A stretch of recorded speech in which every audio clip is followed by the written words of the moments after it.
help.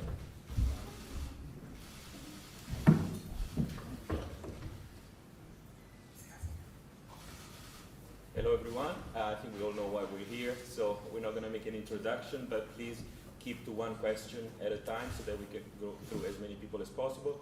Please raise your hand and introduce yourself and affiliation. First question, anybody? That's it? The quickest one ever. Yes, nice to see you. Of course. And congratulations. Thank you. Sorry.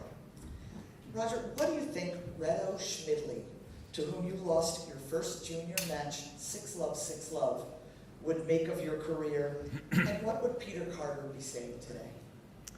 I mean, honestly, I think any junior that probably played against me back in the day, we would have never thought that I was going to be sitting here at 41 having my final press conference and looking back at all the many moments and matches that I played. So it's not just for one person. I think I can speak for almost any junior, national, international, local,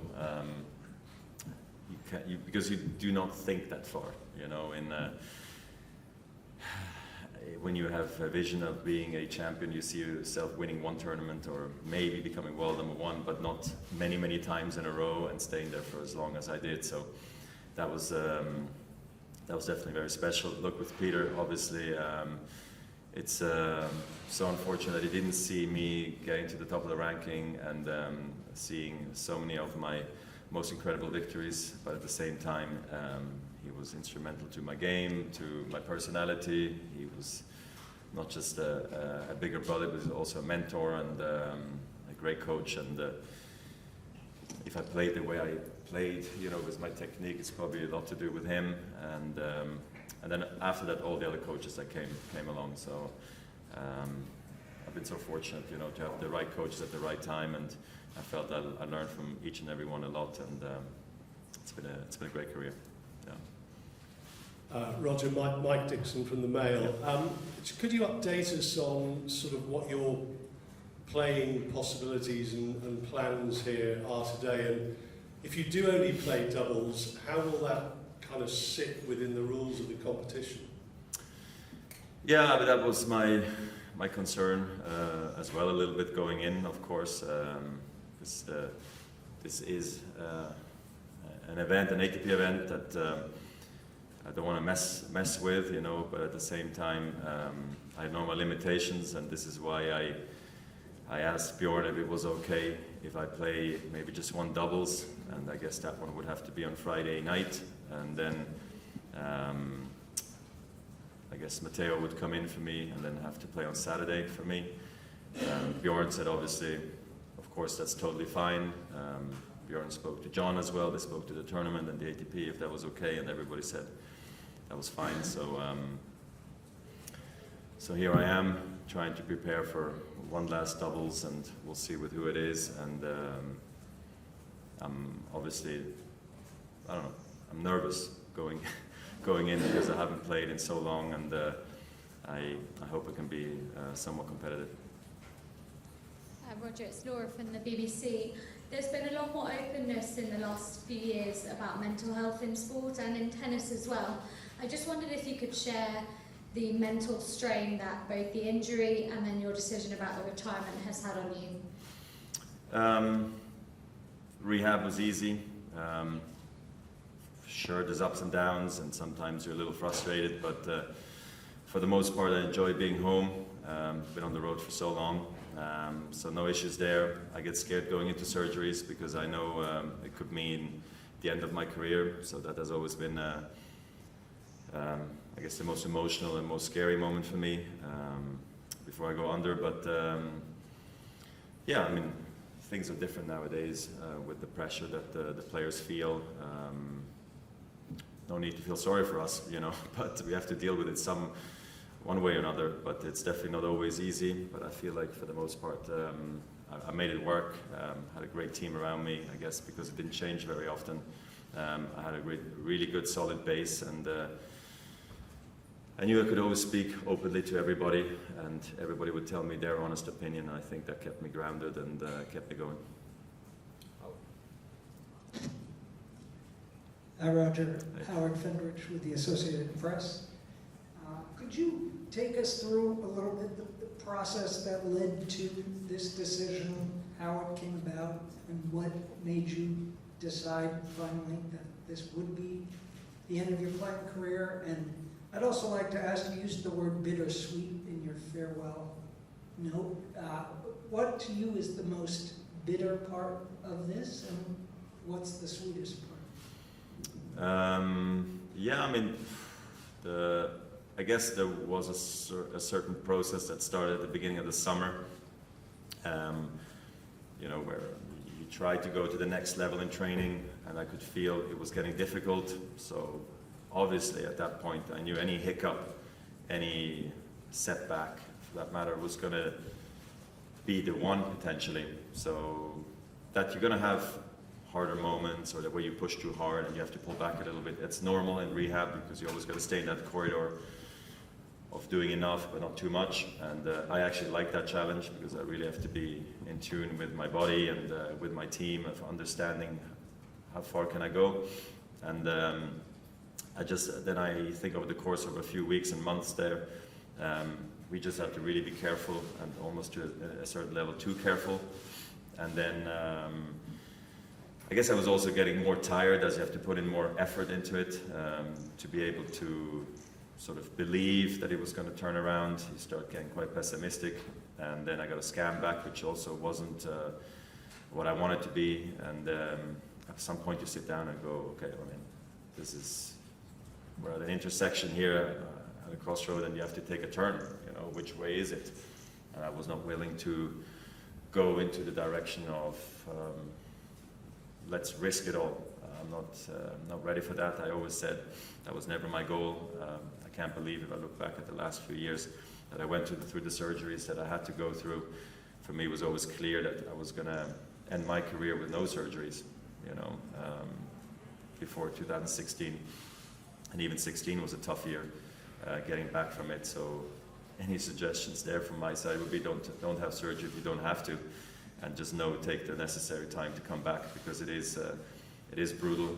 I think tennis is a tough sport to bounce back into, because you have to be able to play long matches, 5 matches in a row, every week, different continents, different surfaces. There's no substitute for you. So obviously mentally you need to know, you have to be able to get all the way back there, and it's hard. But and then maybe the hardest part after that one point, of course, you're sad in the very moment when you realize, okay, this is the end. But I sort of ignored it for a little bit almost, because I went on vacation and just said, okay, this is it. And this moment came shortly after I was at Wimbledon, when I still actually truly believed there was going to be a chance for me to come back the next year. What capacity, I didn't know, but you know, I thought it might be possible. And then on vacation, funny enough, I didn't speak to anybody about it other than my team, my parents, Mirka. We knew. Other than that, nobody really knew. And it was perfect like this. Didn't talk about it, we just hanging with friends and other families, and it was wonderful. And I only then, at one point, when I returned from vacation, I started to really discuss the details of, okay, where, when, how, what. And this, honestly, this period was been quite stressful, getting the letter right, the wording right, and then using words like bittersweet. And the bitterness is obviously you always want to play forever. You know, I love being out on court. I love playing against the guys and traveling. You know, I never really felt it was that hard for me to do. Love winning, learn from losing. It was all perfect. You know, I love my career from every angle. And that's the bitter part. The sweet part was that I know everybody has to do it at one point. Everybody has to leave the game, and it's been a great, great journey. And for that, I'm really grateful. Hi Roger, Hector Nuns for The Sportsman. We've read a lot, seen a lot of people listing your career highlights these past few days. I just wondered, from your personal point of view, what would be some of having had a chance to reflect, what would be some of your sweetest and best moments and memories, whether it's titles, finals, matches, or just reaching your best level? Yeah, it's funny. I haven't really gone into deep diving, thinking about what are those moments. You know, top of my head, obviously, think about first Wimbledon, match with Sampras at Wimbledon, 2017 comeback, you know, win in Australia, 09 French Open. But I know there's a lot of different little nuggets as you go along with it, and it could be something as sweet as maybe a quarterfinal, you know, at a 500 maybe, that I learned something from. Who knows what it was, you know. I'm sure that I have to really go back to the memory bank a little bit and think like, okay, where were moments that meant a lot to me, and sometimes, very often, they were probably off the court in conversations with the team or meeting somebody. I can't give you a specific example, but I'm fortunate that I can almost pick and choose which moments were the best, because there were so many. So again, I was very fortunate to go through so many. Roger, Russell Fuller from the BBC. On a similar theme, how do you hope that people will remember you? And when you look back on your career, I'm not necessarily talking about individual Grand Slam triumphs, but what are you most proud of with the way you played the game and the way your career has unfolded? Yeah, that's a good question. I think, and I mentioned this in interviews in the past maybe, and this is maybe an appropriate time to say this again, is the longevity for me. I was famous for being quite erratic at the beginning of my career. If you maybe remember, I was famous for being not so consistent, you know, and then to become one of the most consistent players ever is quite a shock to me as well. So that has been, I think, a great accomplishment for me personally. Then people can judge if they think that's the case too, but for me, that is something I've really enjoyed, and that I've been able to stay at the top for so long and compete for any tournament I would enter, and really go out there and say, like, I hope I can win the tournament for, I don't know, let's say 15 plus years. That has been a privilege, you know, sitting at the press conference and being able to say that, and not just saying like, oh, you know, quarters will be great. Yeah, those were the first few years of my career, but it was for so long, of course, that I also almost got used to it. But I think looking back, that has a special meaning to me, because I always look to, you know, the Michael Schumachers, Tiger Woods, all the other guys who stayed there for so long at the very top that I didn't understand how they did it. And next thing you know, it's like you're part of that group, and it's been a great feeling. Roger, David Law from the Tennis Podcast. Roger, what do you think you will miss the most? I think it's how it goes in life. You know, so I don't want to say love-hate, but the things you will miss, you're happy you're not having to do them again. You know, I love tying my shoes, getting ready, putting the bandana on and saying like, okay, look in the mirror, like, okay, are we ready for this? Yeah, okay, let's go. As much as I love it, I'm happy I don't have to go through it again. You know, having those knots in my tummy, waiting all day, eating breakfast, thinking about, okay, tonight, got another big match. Oh, it's got another 15 hours to wait for it, you know. It's fun, but it's stressful, and it's slow days there. And, you know, a tennis player waits a lot. Wait for the moment for us to go out and entertain the people. And do it again. Of course, I'll miss a lot of things. The little moments, you know, after matches, when it's all said and done, and the weight drops, and you can go for a nice dinner with your friends and team, and you know, talk about other things, you know, than just about tennis. So there's so many things I will miss.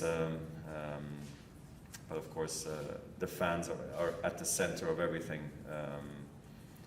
Because I lived through the COVID times as well, like we all did, and it wasn't fun. It wasn't great. I didn't like it, and I always thought back, if we didn't have the fans, it would have taken away probably over 80% of my emotions and of my feelings of what it would have meant. So I will miss that.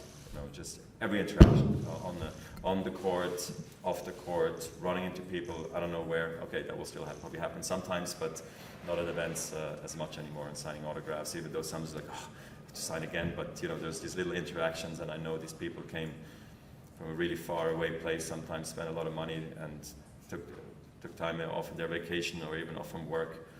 and come watch me play. I mean, I'll miss them. Simon Briggs, Daily Telegraph over here. Yes. You mentioned that you haven't decided who your doubles partner might be. I suppose a lot of fans are hoping that you might play with Rafa because it's the oldest of your rivalries. Would that be something that would appeal to you? Of course, no doubt. I mean, I think it could be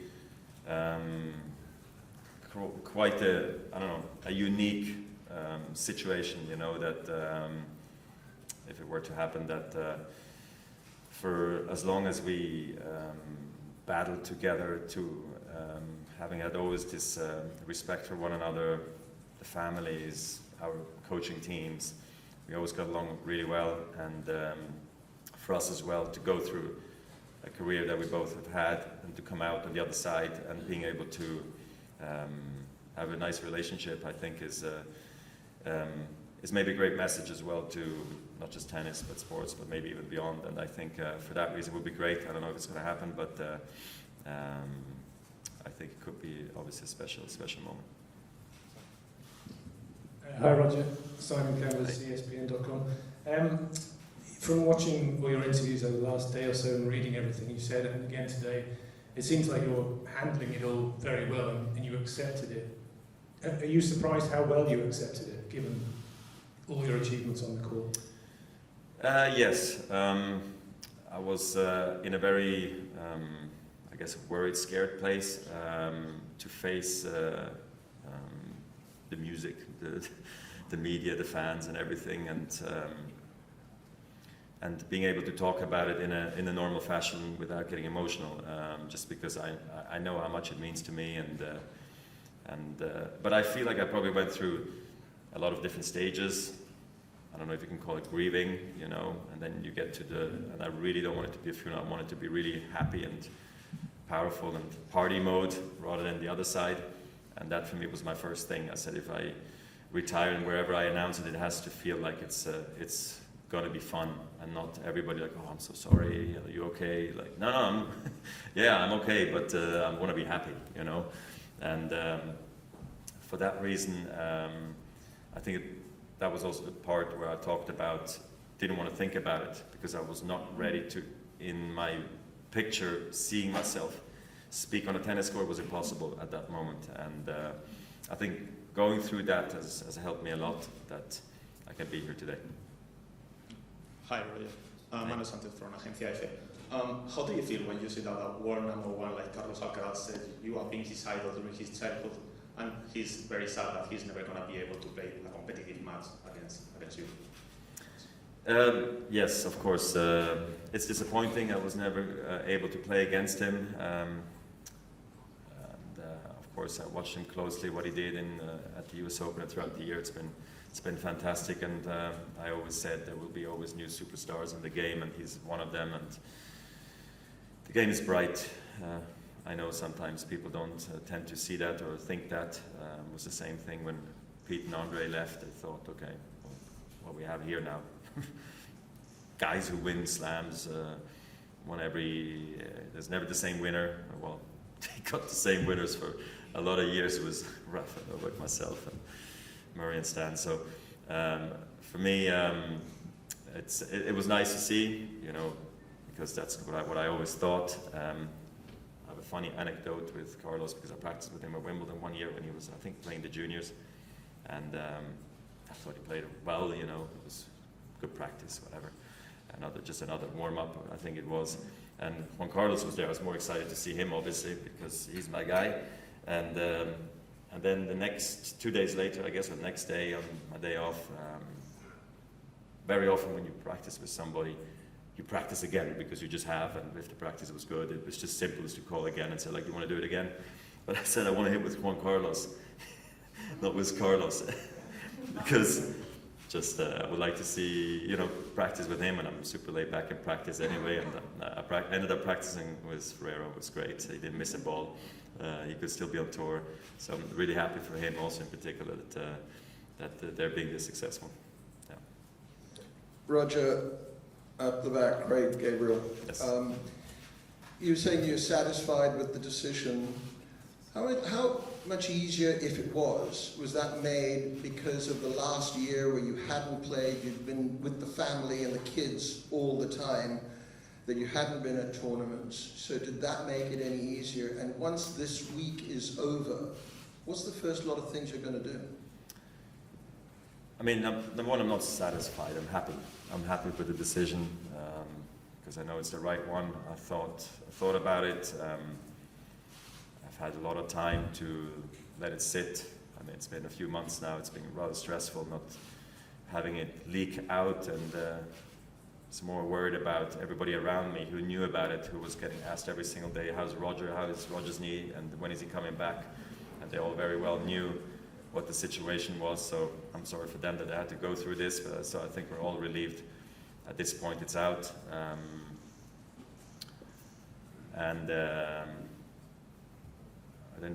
don't remember the question anymore, but then what I'm going to do next is I wanted to read a lot of what maybe you have written, and a lot of TV stuff I haven't seen, things that have been produced, like put together for me.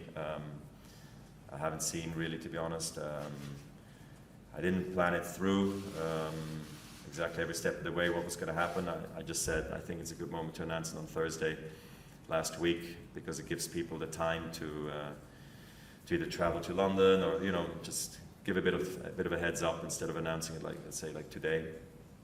And I had no plans for Friday, Saturday, Sunday, Monday. All I had was practice, fitness on Friday, tennis on Saturday. And I said, well, see if I have to do press, but apparently the letter had enough in it for, it seemed like for everybody, that I could push the press all the way to today and yesterday, which I'm very happy about, which allowed me to spend time with my kids, with going after my daily life, and having wonderful dinners, and looking back and celebrate, to be honest. So that's what I want to do next, is catch up a little bit, see everybody, and then go on vacation a little bit with the family. And I think it's a perfect moment for me to then spend time with Mirka and get on the phone with the team and just talk about a little bit about the Laver Cup. You know, how has this week gone, and where do we go from here? So it's been fairly simple. Did I miss anything in the beginning, or did I answer everything? You okay? We got time for 3 more questions. One over there. Hi Roger, Joseph Riegel, Tennis Head. So many of your successes have come in this city, you know, Wimbledon and your 2 ATP finals titles at this venue. How does it feel to close this chapter of your life in London? Yeah, that was clearly part of my thinking as well. Where is the place? Contemplated a lot of other things before the US Open maybe, but this was before Serena announced it, but I said I was not going to be there. So it's just going to announce it, not going to be around. People think I'm going to be a stranger to the game and to everybody, and I don't get a chance to properly say goodbye to the fans and everything. So made me wait another month all the way to here. I wish I could have announced it earlier, but it all worked out. So I'm happy to do it here in London. After then thinking about it, this city has been special to me, maybe the most special place, with Wimbledon down the road and here at the O2. Haven't played here or qualified for so many years, and won here as well. So I just thought it was very fitting. I've always enjoyed the crowds here as well. Having Björn Borg on the bench with me for my final game resonated also in a big way with me. Having all the other guys around, just felt like I was not going to be lonely announcing my retirement. Not that I wanted to hijack this event or anything, but just felt, I always feel sorry for players who sometimes retire on the tour. Say, okay, I'll play one more match, and then at one point you lose, and there you stand all alone. And it's just, obviously 99% of the time you will lose at one point, because only one guy wins the tournament. So I just felt like this works very well here, and but I always wanted to keep the integrity of the event alive. That's why I had a lot of conversations with everybody, and I'm really looking forward to these next few days. It's going to be very special. Last one here. Hi, Roger. It's Franklin Stoker from NOS. You have been telling you want to get to stay involved in tennis in the future, but do you also already have have a little bit of an idea if it will be on the coaching side or director side, managing side? Not really. No, not really. I just wanted to let the fans know I won't be a ghost. You know that. It's funny, you know. I talked about Björn Borg just before. I don't think he returned to Wimbledon for 25 years, and that in a way hurts. You know, every tennis fan. Totally acceptable. His life, his reasons. You know, but I don't think I'll be that guy. You know, and I feel that tennis has given me too much. I've been around the game for too long, fallen in love with too many things, love seeing people again, and that's kind of what I wanted to let the fans know, that you'll see me again, you know, and not just never again. And now what it could be, in what capacity, I don't know.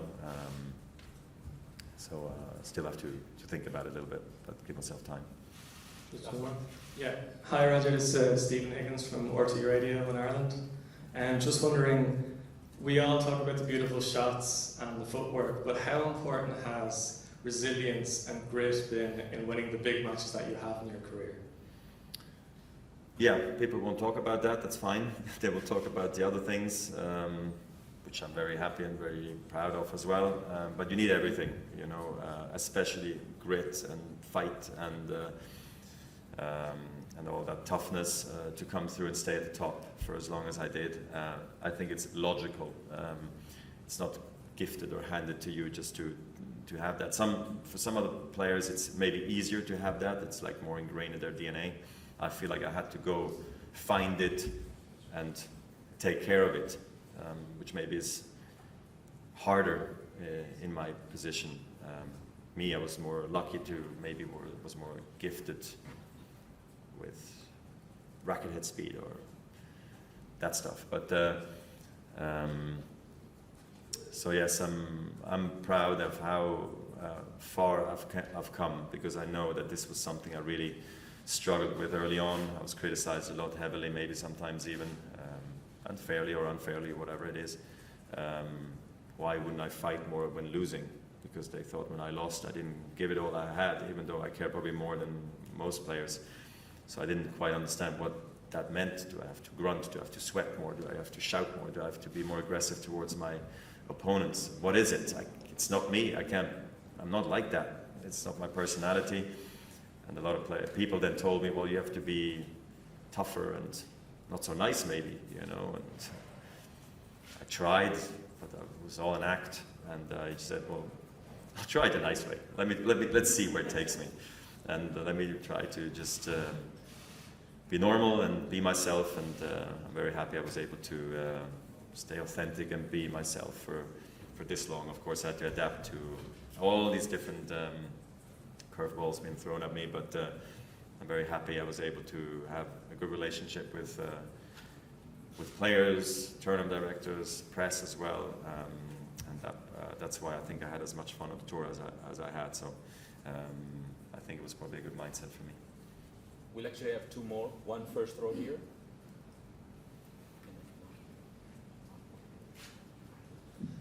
Hi Roger, Antonello Guerrero from La Repubblica, Italy. I just wanted to ask, first of all, can a legend like you have regrets now, if you think about your career? And what do you think about the new generation of players? Like you mentioned Alcaraz, Yannick Sinner. How different will it be from your generation of the players? Thank you very much. Yeah, yes, of course you have somewhat regrets, but never really, because I do believe things happen for a reason, and if it wasn't going to be for mistakes made or wrong decisions, who knows?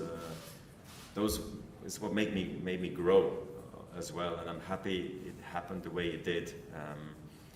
I'm probably famous for having some tougher losses as well, but then also dealing with them and seeing it as an opportunity to get better, to grow from it. And I'm happy I don't have flashbacks at tough moments. You know, in my career, I see more the happiness, me with trophy, me winning moments, and I'm happy that my brain allows me to think this way, because I know it's not easy to push sometimes defeats and those things away. And I mean, obviously as a tennis player, you also have to take tough decisions on the outside of the tennis court, you know. I always believed I cannot let my team decide everything and dictate everything. I am in charge at the end of the day. I am the one at the center, and I'm the one to blame. So I'm not going to start blaming others, you know, for things I decided. So that's why I don't feel like I have regrets. Sometimes my only one is I wish I was maybe going to be more professional at a younger age.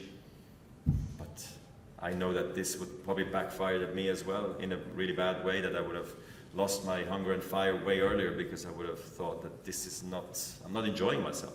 Too serious, you know, and I didn't want to be so serious so early. So I think I'm happy that my team, my coaches allowed me to be myself early on, and dealt with my erratic behavior of super inspired for 10 minutes, but then shocking for another 30, you know, but they knew that those 10 minutes made up for those other 30, you know, so yeah, so that was good. New generation, I think it's going to be great, more athletic than ever. I think again with the players you're mentioning and many more, Zverev, Medvedev, Rublev, Tsitsipas, all of them. Not mentioning nearly enough, but the best movers are the best players. It's been like this for the last 10, 20 years already now, and it's going to stay like this. You know, if you see what they're able to do, I think that is going to stay this way. I'm not so positive about serve and volley. Just I think it's not going to happen, because I don't think players are willing to put their bodies on the line for a missed first serve and still sprinting for 2-3 steps and then having to walk back to the line. I think that was for nothing. So it's just easier to maybe stay at the baseline after the serve.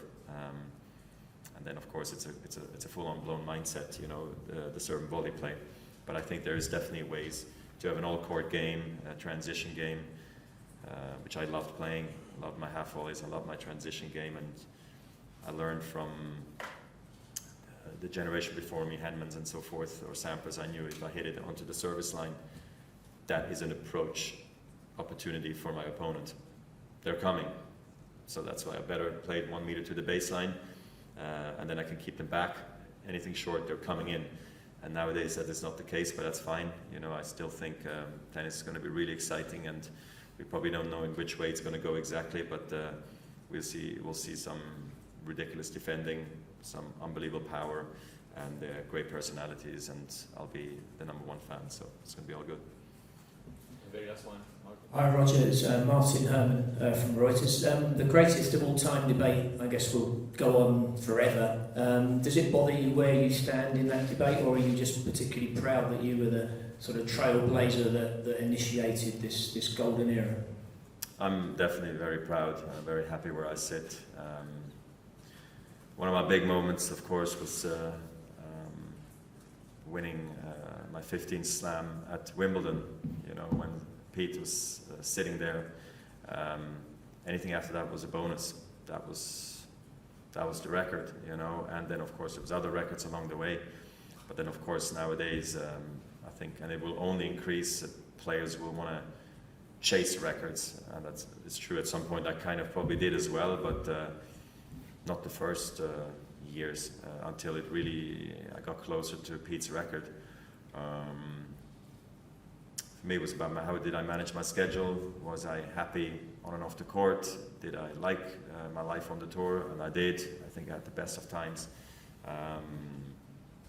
And obviously the last few years have been what they've been, but no, I'm very happy that I was able to win another 5 slams from 15 on. For me, it was incredible, and that I made it to over 100 titles, and all that stuff has been fantastic. And then just my longevity is something I'm very proud of. So don't need all the records to be happy, I tell you that. Thanks everyone. Thanks Roger. Thank you. See you soon.